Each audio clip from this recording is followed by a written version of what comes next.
semuanya. Sudah perkenalan dengan saya ya, mungkin yang masuk minggu lalu waktu saya memberi materi mengenai konseling, ibu-ibu mungkin udah banyak ya yang mengenal saya. Untuk menyingkat waktu, saya langsung aja ya ibu-ibu, mungkin kalau bisa ditampilkan ibu email PDF-nya tadi, kalau nggak bisa mungkin saya akan ini aja ibu-ibu. Nah ini public speaking ibu-ibu. Nah, kita mau tahu apa sih sebenarnya itu public speaking? Sering ya ibu-ibu kita mengenal mengenai orang membicarakan public speaking mungkin ya, tapi lebih fokus ke apa sebenarnya public speaking? Kalau kita lihat public speaking itu adalah kegiatan komunikasi lisan yang dilakukan secara langsung di muka umum atau di hadapan sekelompok orang. Seperti sekarang ini ibu-ibu, sebenarnya kita ini sedang melakukan juga public speaking. Contohnya apa? Contohnya kegiatan public speaking saat yang kita melakukan yaitu presentasi. Kalau saya lebih cenderung langsung kita praktek yang ibu-ibu, presentasi di depan kelas atau menyampaikan sebuah pidato. Itu adalah public speaking. Public speaking itu bukan hanya khusus untuk kalangan para ini ya ibu-ibu, khusus misalnya mahasiswa atau khusus di kalangan karyawan, tapi kita sebagai hamba Tuhan pun kita sebenarnya butuh ini public speaking ini, karena di dalam public speaking ini ada tips-tips yang mengajarkan kita untuk bagaimana kita bisa membuat suatu materi untuk kita bisa memberikan materi itu pada saat mungkin kita berkhotbah ya ibu-ibu. Jadi kembali lagi, apa itu public speaking ya? Tadi public speaking itu kegiatan komunikasi lisan yang dilakukan secara langsung di muka umum atau di hadapan sekelompok orang. Yang berikutnya ibu-ibu, public speaking itu ada tips-tipsnya ibu-ibu. Jadi public speaking itu mempunyai apa sih tips-tips untuk kita bisa menjadi seorang public speaking. Ada 6 poin ibu-ibu yang kita pelajari. Jadi sebenarnya sore ini saya hanya menyampaikan secara gambaran umum aja ibu-ibu. Nanti mungkin ada secara khusus dan lebih fokus kepada bagaimana mempraktekkan. Mungkin kalau toh kita sudah bisa offline, kita bisa tatap muka, kita bisa ketemu, kita bisa melakukan itu bersama. Jadi hari ini saya secara umum aja gambaran mengenai public speaking, gambaran umumnya. Jadi kembali lagi ibu-ibu, tips-tips seputar public speaking. Yang pertama kita harus mengenali dulu tujuan dan audiens dengan baik. Jadi saat kita akan melakukan public speaking, kita memiliki suatu tujuan ibu-ibu. Tujuan yang menginginkan agar apa yang kita sampaikan itu dapat diterima oleh audiens. Oleh karena itu sebelum kita melakukan itu kita harus menyusun dulu ya ibu-ibu, apa yang mau kita sampaikan nih di dalam public speaking itu. Kita harus membuat materi terlebih dahulu ya ibu-ibu, materi yang akan kita sampaikan di depan audiens, di depan umum, apa yang mau kita sampaikan. Misalnya kemarin saya lihat tuh ada ibu-ibu membuat contoh tentang sampah plastik ya ibu-ibu, sampah plastik yang didaur ulang terus dijadikan sebuah kreasi. Itu sebenarnya juga kelompok yang sedang melakukan public speaking. Tapi kemarin saya lihat di situ tidak dijelaskan mengenai sampah plastik ini, materi tentang bahaya sampah plastik. Sampah plastik ini ibu-ibu sebenarnya ibu-ibu kalau ingin tahu isu-isu tentang sampah plastik itu bisa saja digunakan untuk berbagai macam ya, bisa digunakan untuk membuat kreasi-kreasi, bisa digunakan untuk membuat sebuah prakarya yang bisa menghasilkan sesuatu yang luar biasa. Ini materi yang akan kita sampaikan kepada audiens, tapi dengan gaya bahasa yang harus kita buat sehingga menarik. Apa yang kita sampaikan itu menarik audiens, sehingga apa yang kita sampaikan itu audiens itu menerimanya luar biasa ya, sampai yang disampaikan oleh katakan kemarin ibu siapa ya, sampai kemarin saya lupa ya, tapi yang saya hafal itu ada Ibu Utari ya, yang saya kita sering japri itu Ibu Utari. Jadi beliau membuat sesuatu hal yang bisa menjadikan sesuatu yang berdampak. Ini juga adalah sesuatu public speaking, Ibu-ibu. Jadi bagaimana supaya kita bisa, audiens itu bisa mengenali tujuan yang kita sampaikan. Jadi kalau tujuan yang kita sampaikan, sebelum ibu-ibu mau menyampaikan sesuatu, ibu-ibu membuat dulu materi terlebih dahulu, apa yang menjadi tujuan ibu-ibu menyampaikan, katakan seperti tadi ya, saya mengasih contoh mengenai sampah. Jadi kita harus bisa membuat sesuatu yang membuat orang itu mengerti apa yang sedang kita buat dan apa yang nanti menjadi ini, apa yang menjadi apa ya Bu-Ibu, menjadi pegangan untuk audiens kita ya. Itu yang pertama. Yang kedua Ibu-ibu, kita susun Ibu Mel, yang kedua ya, kita susun poin-poin yang ingin disampaikan. Selanjutnya kita susun poin-poin yang ingin disampaikan di dalam materi public speaking. Jadi kita menyusun, mungkin ada banyak ya ibu-ibu yang bisa kita sampaikan. Misalkan gini, kita susun poin-poin penting yang ingin kita sampaikan, itu saya ambil contoh dalam hal kita berkhotbah. Katakan ini seperti sekarang saya dipercayain sama Buning untuk memberi public speaking. Dan waktu yang diberikan oleh saya dari sekarang ini 45 menit durasinya. Kita harus juga menyusun, menyortir apa-apa yang harus kita sampaikan, hal-hal terpenting yang harus kita sampaikan, sehingga poin-poin yang akan saya sampaikan itu mengena ibu-ibu sekalian. Jadi contohnya misalnya berkhotbah nih, yang disampaikan sebagai panduan, bahan panduan. Katakan saya mau nyusun berkhotbah, saya susun khotbahnya dulu. Apa yang akan saya sampaikan kepada audiens? Apa yang akan saya sampaikan? Poin-poin penting itu yang saya susun terlebih dahulu. Katakan saya hendak berkhotbah mengenai kasih nih, saya akan berkhotbah mengenai kasih. Jadi saya menyusun mulai dari apa itu kasih, apa itu tujuan kasih. Jadi saya menyusun poin-poin itu sehingga ketika saya menyampaikan khotbah itu, audiens mengerti apa yang akan saya sampaikan. Oh, ternyata kasih itu seperti ini. Oh, tujuannya seperti ini. Jadi ada step-stepnya ibu-ibu. Jadi kita berkhotbah itu bukan hanya khotbah itu kita nabrak, pokoknya asal khotbah gitu. Tidak ya ibu-ibu, tapi khotbah itu harus juga disusun poin-poinnya. Poin-poin penting. Jadi harus ada pendahuluan. Dalam hal berkhotbah itu ya ibu-ibu, kita harus nyusun dulu pendahuluan. Setelah pendahuluan, isi dari materi khotbah itu, setelah isi dari materi khotbah itu, akhir daripada materi khotbah itu kita ngambil suatu kesimpulan. Sehingga dari khotbah yang kita bawakan itu, jemaat kita mengerti, oh khotbah tentang kasih itu ternyata seperti ini. Poinnya ada beberapa poin yang kita jabarkan kepada jemaat. Jemaat itu menangkap poin-poin tersebut dan jemaat itu mengerti poin-poin itu, sehingga kesimpulan yang didapatkan daripada jemaat itu, dia pulang itu dia tidak pulang begitu saja, tapi dia pulang dia mengerti khotbah tentang kasih tadi. Dari apa? Dari susunan poin-poin penting yang sudah kita sampaikan di dalam public speaking kita, di dalam hal yang kita sampaikan kepada jemaat. Itu ibu-ibu. Jadi step by step ya ibu-ibu, di dalam kita berkhotbah itu bukan hanya berkhotbah begitu saja.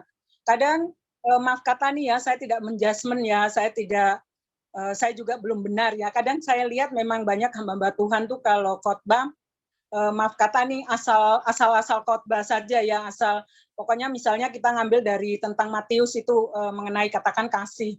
Kasih kita kadang menjelaskan kasih gitu aja, tapi kita belum tentu mendapatkan poin-poin tentang apa sih tujuan daripada materi yang kita sampaikan kepada jemaat.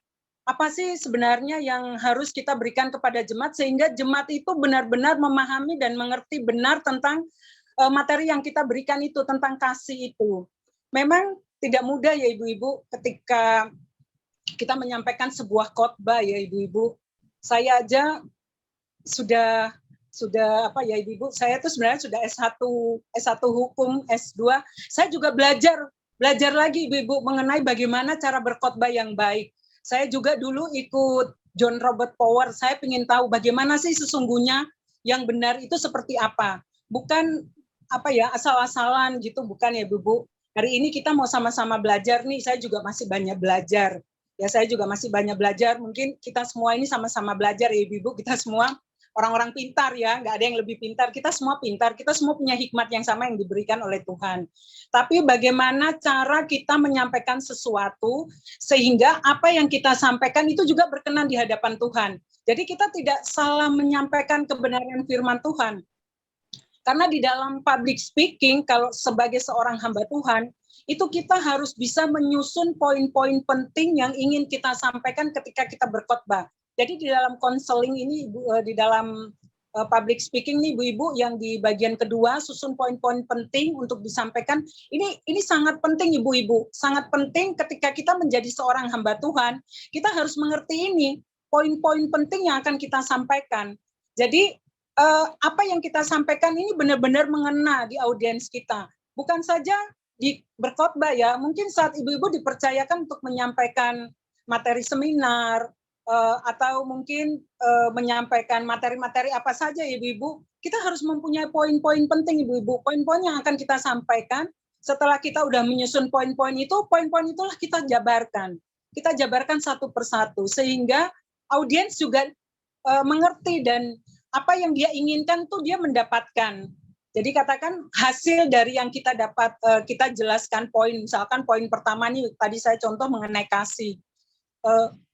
Dia benar-benar menerapkan kasih itu dalam hidup dia. Jemaat ini menerapkan, oh kasih itu seperti ini. Ternyata kasih itu susah ya untuk menerapkan ya.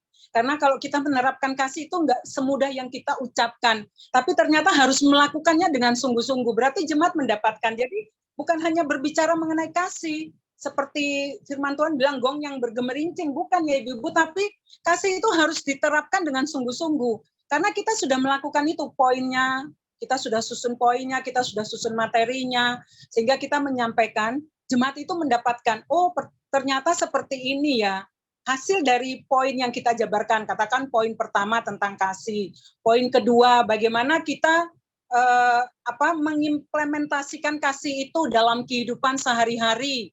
Nah, kita menjabarkan itu di dalam kita menyampaikan khotbah. Yang ketiga, bagaimana kita menggunakan kasih itu apa benar-benar sesuai dengan kehendak Tuhan atau asal kita mengucapkan saja. Poin ketiga seperti itu. Jadi dari 3 poin ini yang kita susun untuk bahan khotbah kita, jemaat itu mengerti dan jemaat itu dapat menyimpulkan dalam kehidupan mereka bahwa oh ternyata kalau kita hidup berjemaat, ternyata kasih itu bukan hanya kita terapkan di kalangan kita ya, ternyata kita bisa terapkan juga di kalangan umum ya. Bagaimana cara kita mengasihi sesama, itu sungguh luar biasa ibu-ibu kalau kita mau khotbah mengenai kasih ya. Jadi saya menjelaskan bagaimana ibu-ibu di sini mungkin kalau mau menyusun khotbah nih ibu-ibu ya, tolong kalau misalnya ibu-ibu mau ngambil dari apa nih, katakan dari surat-surat Rasul Paulus, katakan Efesus mengenai apa, kemerdekaan sejati, katakan ibu-ibu cari dulu apa judul yang akan dibawakan. Dari judul itu dibedah ibu-ibu, judul itu dibedah sehingga ibu-ibu bisa menemukan poin-poinnya. Ada poin-poin yang ibu-ibu dapat menemukan. Dari hasil poin-poin yang ibu-ibu temukan itulah ibu-ibu bisa menjabarkan poin 1, poin 2, poin 3. Akhirnya jemaat itu dapat mengerti. Ya, ada juga nih dikatakan seperti Roma 12 ya. Roma 12 ayat 2. Ayat 2 itu yang saya suka suka ambil bagi contoh. Berubahlah oleh pembaruan budi. Berubahlah oleh pembaruan budi. Katakan kita memberi contoh nih, tampil beda dengan orang dunia. Ini judul tema khotbah kita, tampil beda dengan orang dunia. Nah, kita jabarkan, tampil beda dengan orang dunia dikaitkan dengan Roma 12 ayat 2. Berubahlah oleh pembaruan budimu supaya kita dapat mengerti mana yang Tuhan kehendaki dan mana yang tidak dikehendaki. Kita mulai olah itu, berubahlah oleh pembaruan budi, tampil beda dengan orang dunia. Kan berarti ini cocok nih Bu tampil. Kalau orang dunia tuh hidupnya seperti apa? Hidupnya semrawut, hidupnya sakaratnya dia ya. Tapi kalau kita orang yang benar-benar hidup di dalam Tuhan, kita harus hidup seturut kehendak Tuhan. Berarti kita harus berubah nih. Jangan kita harus tampil sama dengan orang dunia, tapi kita harus berubah. Berubah oleh apa? Oleh pembaruan budi kita. Firman Tuhan mengatakan berubah oleh pembaruan budi kita. Ini kita udah masuk nih dalam satu poin untuk kita jabarkan kepada jemaat. Sehingga jemaat itu mendapatkan, oh seperti ini Roma 12 ayat 2 ini tampil beda dengan orang dunia. Ini kita sedang memberikan public speaking kepada mereka sehingga mereka mengerti, aduh berarti saya harus berubah nih ya oleh pembaruan budi. Ini poin ini mengena di jemaat sehingga jemaat itu pulang dari gereja, dia bukan pulang begitu saja tapi dia mengingat, oh tadi khotbah di gereja itu tampil beda dengan orang dunia. Wah, berarti saya harus cepat-cepat berubah oleh pembaruan budi saya sehingga saya tidak saya mau berjalan nih menurut kehendak Tuhan. Saya tidak berjalan melenceng, tapi saya mau berjalan seturut dengan kehendak Tuhan. Itu ibu-ibu. Ya, jadi ibu-ibu sudah dapat ya. Sudah mulai panas nih ya ibu-ibu ya.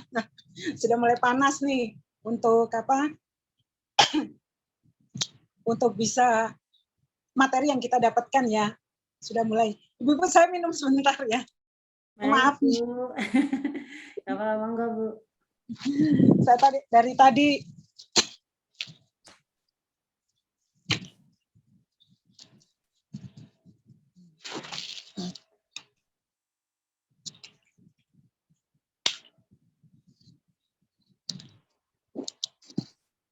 maaf ibu-ibu.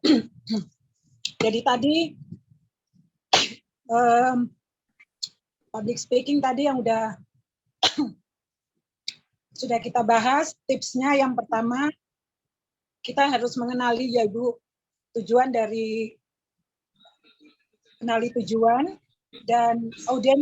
audiens yang akan kita bawakan.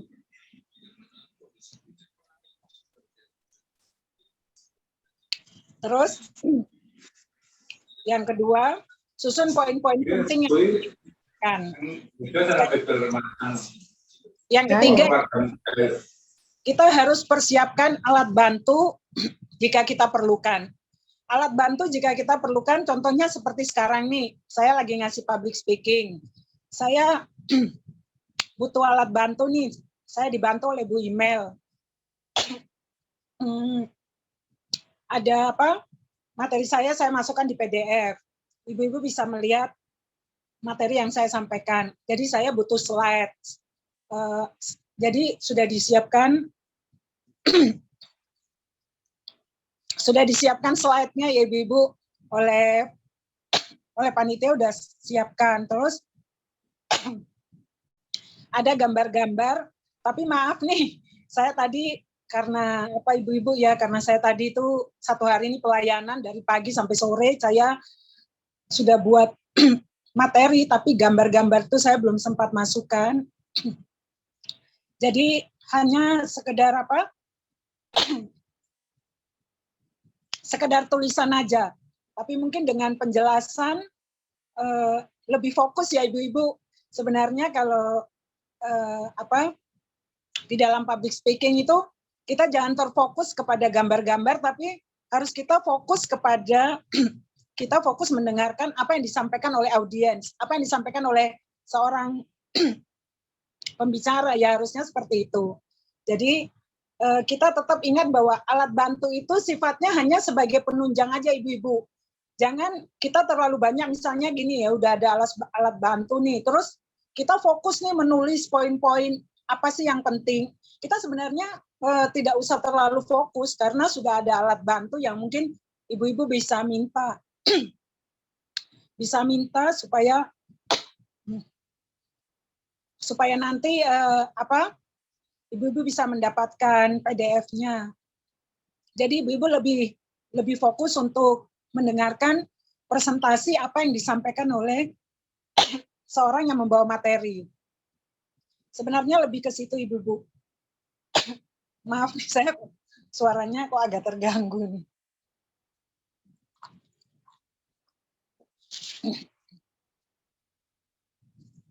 Yaitu ibu-ibu ya yang yang ketiga itu simple ibu-ibu. Jadi yang ketiga itu hanya mempersiapkan alat bantu. Katakan gini, kalau ibu-ibu mau berkhotbah tentang Sakeus, seorang pemungut cukai. Itu kalau saya memberi khotbah tentang Sakeus ibu-ibu, saya membuat gambar sehingga jemaat itu mengerti. Jadi saya mempersiapkan alat bantu. Alat bantu itu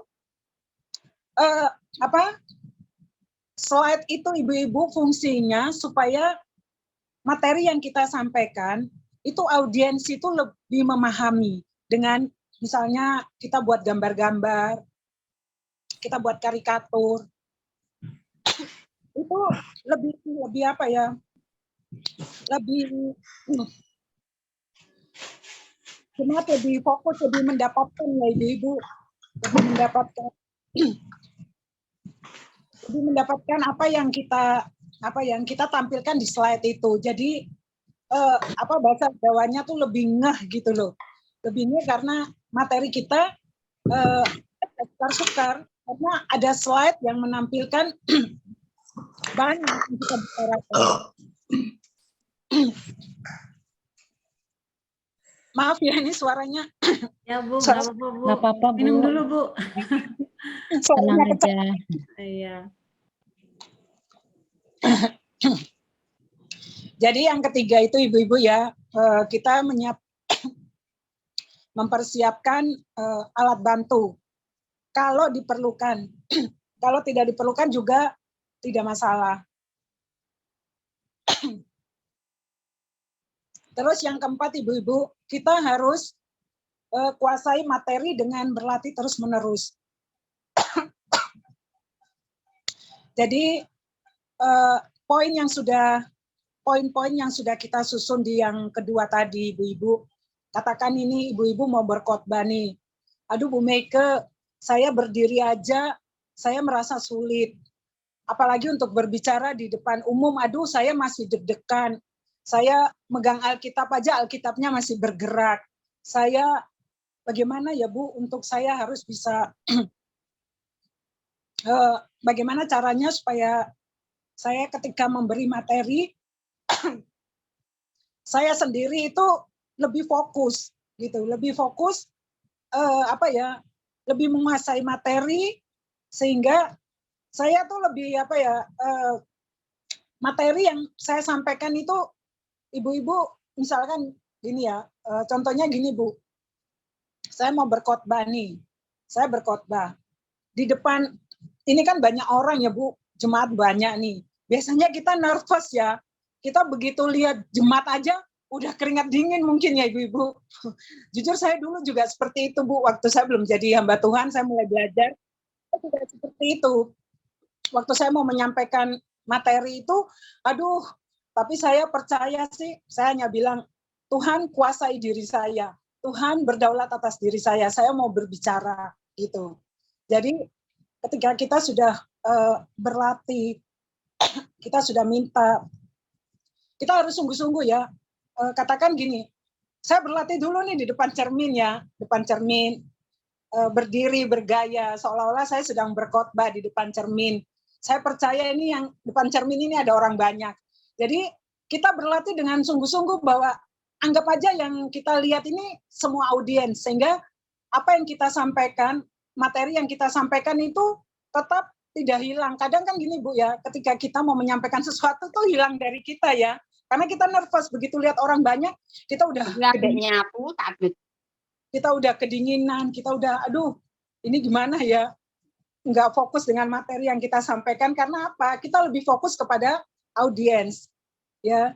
Jadi hari ini ibu-ibu ya, kalau kita mau menyampaikan sesuatu, katakan berkhotbah aja ya ibu-ibu, berkhotbah. Kita lebih fokus aja ibu-ibu, fokus dengan apa yang mau kita sampaikan. Udah nggak usah fokus dengan jemaat ya. Waktu saya menilai mahasiswa itu kan ada ujian khotbah tuh Bu. Banyak mahasiswa tuh yang yang derdek dari suaranya tuh udah kelihatan. Kalau mahasiswa ini waduh takut dan sebagainya. Padahal sebenarnya kita berkhotbah, kita memberikan sesuatu itu tidak ada salah dan benar ya. Karena tampilan yang kita berikan kepada audiens, itu ketika audiens melihat kita, cara kita berdiri, cara kita menatap, tatapan kita itu juga ini ibu-ibu mempengaruhi ya. Jadi seperti sekarang ini, saya melihat kanan kiri atau fokus saya kepada ibu-ibu. Jadi kalau kita mau menyampaikan sesuatu, kita harus fokus ibu-ibu, fokus kepada audiens. Kalau kita takut atau kita, aduh, saya nanti ditertawain. Kadang di dalam hati kita seperti itu ya, takut ditertawain, takut dibicarakan. Bayangan-bayangan intimidasi itu selalu ada dalam diri kita ketika kita mau berkhotbah, takut salah dan sebagainya. Sebenarnya itu tidak menjadi suatu kunci ya untuk kita menyampaikan materi ya. Tapi bagaimana sikap kita ketika kita menyampaikan sesuatu ya, suara kita, pandangan mata kita, materi yang kita sampaikan itu kita menguasai atau tidak ya, yang di 4 ini kuasai materi dengan berlatih terus menerus. Jadi materi yang kita akan sampaikan, katakan seperti berkhotbah tadi ya ibu-ibu, berkhotbah tadi misalnya tadi saya mengambil contoh tampil beda dengan orang dunia. Kita harus menguasai dulu materi itu. Kalau kita udah menguasai materi itu, ibu-ibu biar di depan umum, ibu-ibu di depan siapapun tidak akan kita kaku ibu-ibu. Karena apa? Kita udah menguasai materi itu. Tinggal kita menyampaikan, menyalurkan materi itu kepada audiens. Itu ibu-ibu. Yang keempat tadi ya, kuasai materi. Jadi perlu ibu-ibu kalau kita mau menyampaikan berkhotbah, kalau kita mau berkhotbah, kita harus sungguh-sungguh menguasai materi dulu, materi yang akan kita sampaikan. Kalau kita tidak menguasai materi, nanti malah kita berdiri di depan umum itu malah istilahnya nggak fokus karena kita sendiri materinya nggak kuasai. Akhirnya kita sudah takut, sudah gugup, tambah nggak karuan lagi ya. Jadi utamanya itu kita harus menguasai materi terlebih dahulu. Saya 2 minggu yang lalu diminta oleh salah satu perusahaan asuransi syariah yang ada di Surabaya untuk menyampaikan materi ini public speaking di antara marketingnya mereka. Tapi ini langsung mereka terjun. Jadi bagaimana mereka itu ketika bertemu dengan nasabah mereka, bagaimana mereka cara menyampaikan kepada nasabah mereka, sehingga hasil akhir itu nasabah itu terima apa yang mereka sampaikan dan akhirnya mereka closing. Jadi kemarin dua Jumat yang lalu saya menyampaikan ini dan langsung role play. Kalau di sistem asuransi itu role play.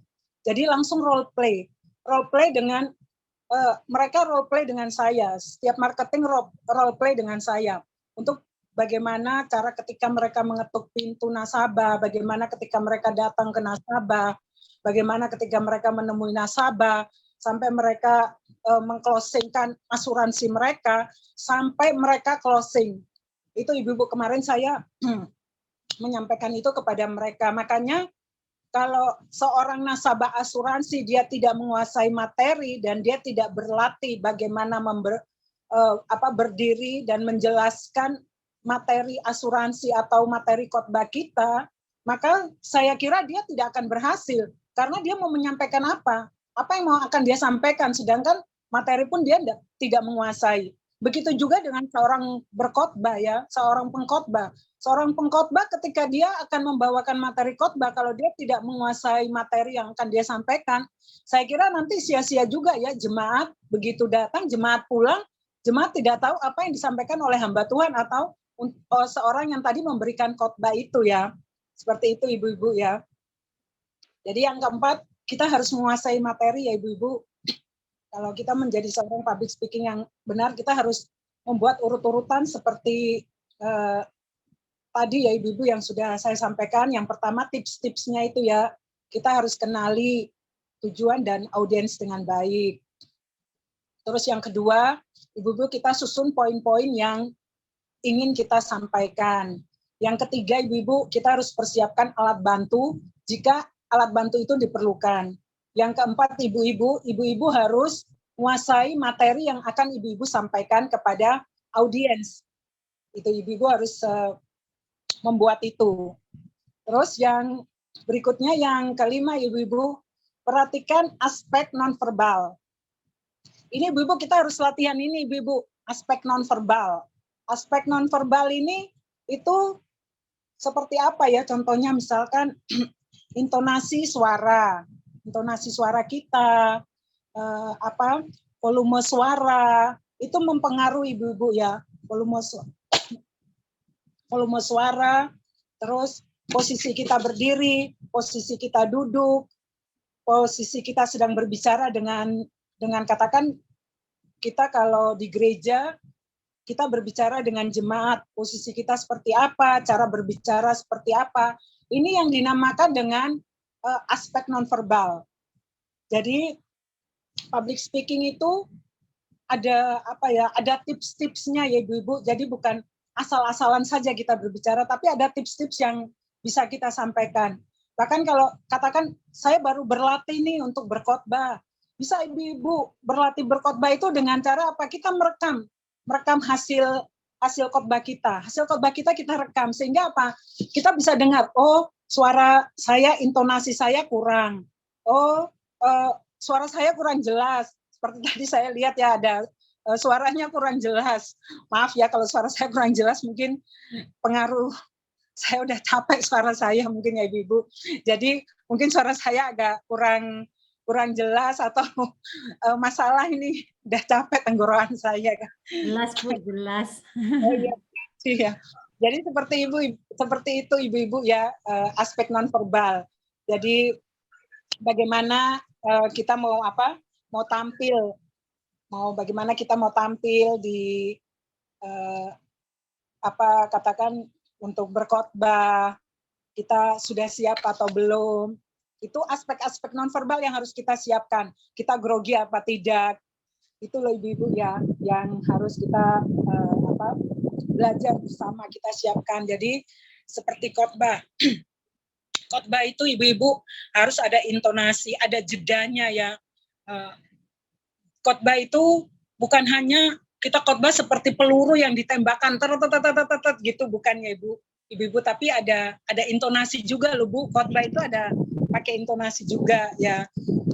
Apalagi ya cara kita menyampaikan, misalnya seperti kemarin anak-anak asuransi yang saya kasih mereka materi, itu juga mereka menyampaikan tuh ada intonasi suara, sehingga nasabah yang terima itu dia merasa bahwa oh ini si marketing ini menjelaskannya luar biasa dengan baik, saya mengerti. Jadi itu pengaruh ya ibu-ibu, pengaruh untuk suara itu juga pengaruh ya untuk kita bisa memberkati audiens ya. Memberkati audiens itu suara kita itu pengaruh ya, intonasi kita itu pengaruh kepada mereka.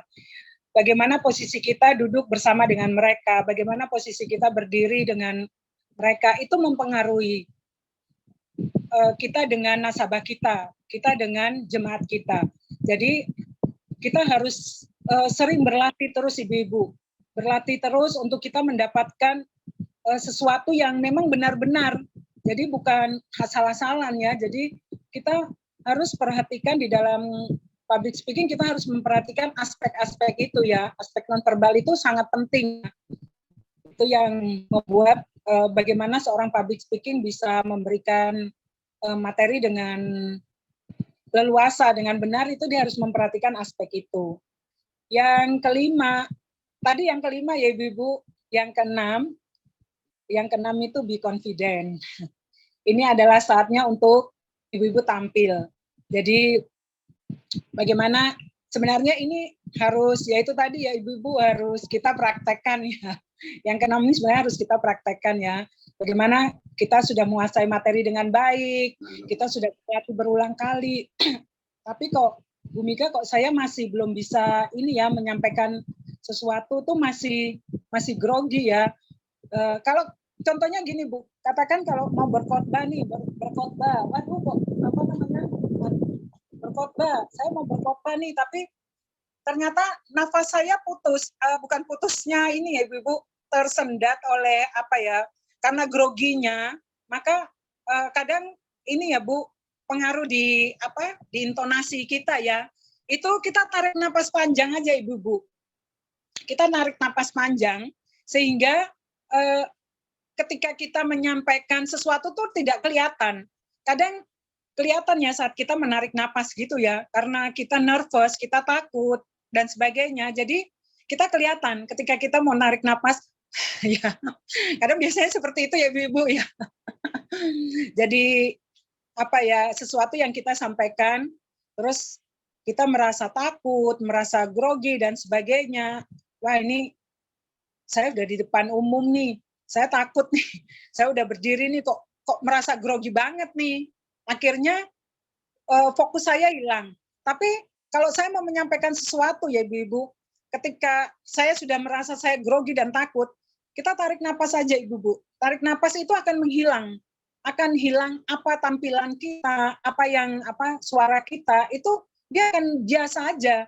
Jadi orang yang melihat itu tidak melihat bahwa kita ini sedang dalam keadaan kalut, sedang dalam keadaan takut, grogi, tidak akan kelihatan Ibu-Ibu.